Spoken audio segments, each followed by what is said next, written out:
Channel. ఈరోజు మనం బెల్లం కచోరీ ఎలా చేయాలో చూద్దాం. ఫస్ట్ మనం ఒక గిన్నె తీసుకొని 1 కప్ ఆఫ్ బెల్లం అండ్ 1 గ్లాస్ ఆఫ్ వాటర్ వేసి దాన్ని బాగా మెల్ట్ చేసుకోవాలి.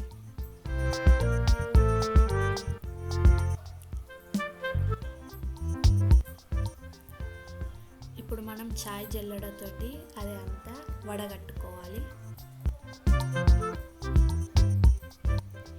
2 గ్లాస్ ఆఫ్ గోధుమ పిండి తీసుకొని దాన్ని మనం రొట్టెల పిండి లాగా బాగా డో లాగా ప్రిపేర్ చేసుకోవాలి.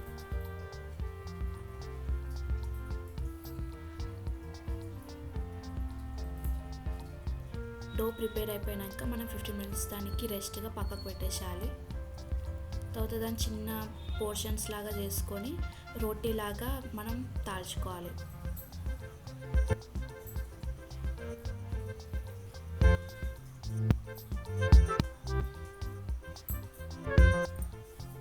తర్వాత ఒక కట్టర్ తోటి మనం దాన్ని డైమండ్ కానీ స్క్వేర్ షేప్లో కానీ కట్ చేసుకోవాలి.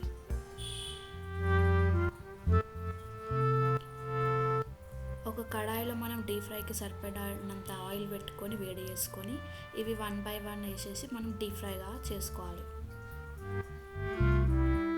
గోల్డెన్ బ్రౌన్ కలర్ వచ్చే వరకు చూసుకొని దాన్ని కడాయి నుంచి తీసేయాలి. టిష్యూ పేపర్లకి షిఫ్ట్ చేసేసుకోవాలి.